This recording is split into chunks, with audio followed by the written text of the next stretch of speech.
Dear Chairman, dear participants of our technology meeting, ladies and gentlemen, I'm Boris Ilyenko, the Science Secretary of the Gaz Institute of the National Academy of Science of Ukraine.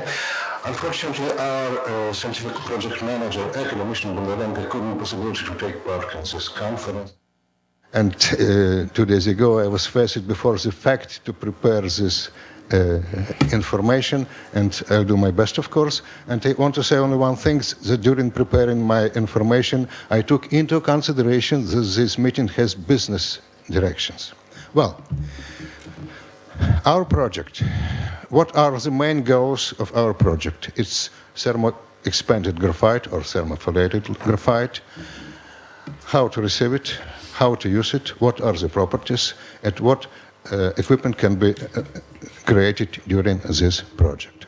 Somebody can put the question, why the Gas Institute and technologies of carbon-containing materials processing? The matter is that our institute has very deep and very large experience, beginning maybe from the 16th of last century, in active carbon production.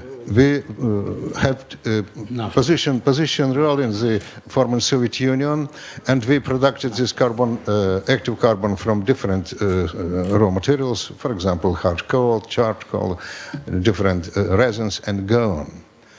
And I want to say, maybe it will be information for internet, that we saved this position, we saved this information, we saved this skill, and we can continue on these works in the field of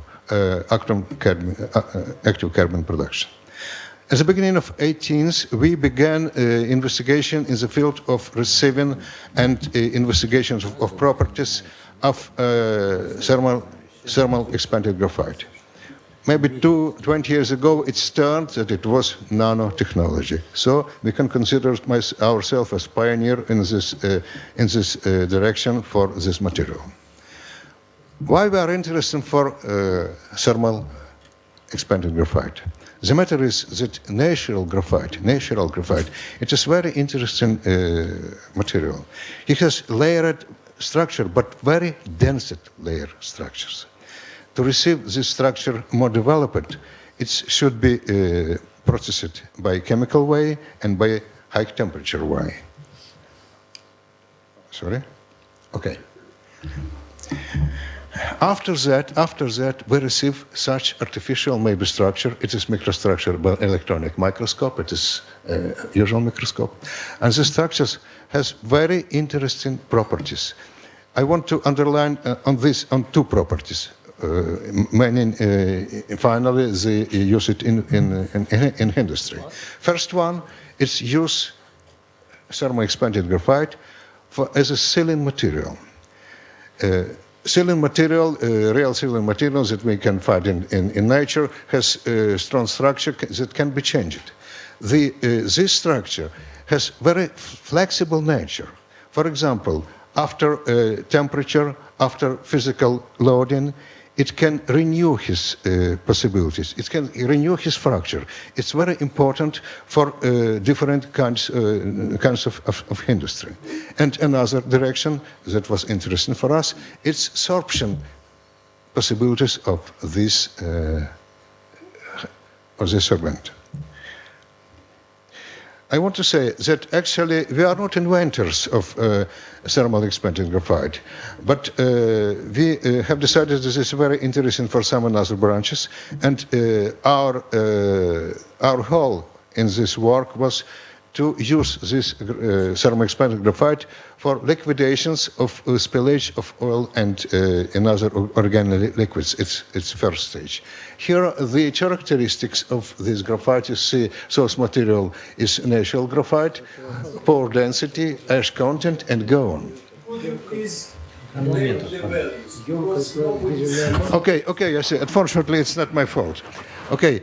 Source material, natural graphite from the deposit of Zavalia, Ukraine. Pore density, kilogram per cubic meter, 4.8. Ash content, 1%. Moisture, 1.5%. pH of moisture extract 5. And sorption capacity of diesel oil. For example, for diesel oil, it beginning from 48 up to 65 kilogram of, for example, diesel oil on kilogram of this sorbent. I want to say that it was very important for us to appreciate, is it possible to use Ukrainian graphite for these technological aims? For example, we are working with some samples from China. I was in China last year twice, and they are very interesting for this technology because China possesses maybe 70–80% of world storages of graphite. And from 5 samples that we worked with, only one was good for this technology aims. Another one has, unfortunately, all high ash contents or another crystallic structure, and go on. Well, further. Well, and here is different varieties of prepared sorbent. It's extruded sorbent, is granulated, is special element that can be used in different cases of use. And we take it into consideration the possibility of preparing this sorbent on different plants. Well, now, main characteristic of sorbent, as it will be shown on previous slide, sorbent capacity for diesel fuel 4865, cleaning level 99.7%, including green. It's removal film. It's film on the water, and absence of harmful influence on environment, water, flora, and fauna.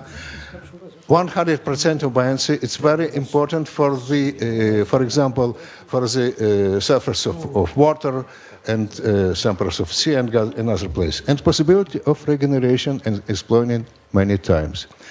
To this position, we paid very much times, and it was occurred that this sorbent can be used many times really, and something about if, for example, oil spillage or some another as a result of, for example, disaster or some untraditional situation, you can use this material, and approximately 80% you can return for constant use. For example, maybe 6 or 5 or 7 years ago, it was disaster of Laura with diesel fuel not far from the river Dnieper, and due to our sorbent, this disaster have been liquidated. Well, what are the main directions of this sorbent use? It's sorbent production, and sorbent application on dirty surfaces, gathering of impregnated sorbent, sorbent desorption and cleaning, and thermochemical regeneration of used sorbent. It is some of our facilities. I want to pay attention on different kind of this equipment. For example, this upper right picture, it's for hard to reach places when the spillage of oil, for example, on some oil products take place. Thanks to this equipment, we can liquidate these hard to reach places of spillages. This one, it is independent unit call for application. It can be used in different places. And this one, stationary one. By the way, we have an order from Aragon National Laboratory. It's not far from Chicago, to produce such equipment, and this just before the arriving to the United States, this apparatus was produced in our institute. Well, it's a special facility for renovation of graphite. Well, intellectual property, we have 14 patents of Ukraine. Well, the object of sorbent application is manufacturing plants on which storage and applying of liquid hydrocarbons fuels are provided. Refineries, of course, it's clear, fuel and oil storages, ports, fuel stations, and go on. And as for the sealing materials, it is casket from thermo-expanded graphite and some another works. We have such equipment, and here is the sheet technological for such sealing material production. And some other branches of this thermo-expanded graphite utilization, it is fell into lithium car batteries. It's compensator of electrode expansion. The matter is that in electric heater that takes place, there may be some swelling of traditional isolation. In this case, it's impossible because, as I told at the beginning of my lecture, this the thermo-expanded graphite has a possibility to return to its initial position in structure, that I mean. Well, high temperature isolation, of course, of vacuum furnace, and pack elements for corrosive and high temperature working elements. And context of our academician Boris Ilyenko, and thank you for your attention. And I thank you for a short enough report. I did my best. Yeah. Have any questions? My small question. Yes, please. What is the temperature regime of renovation after you use this? I say something about 500 centigrades. How much?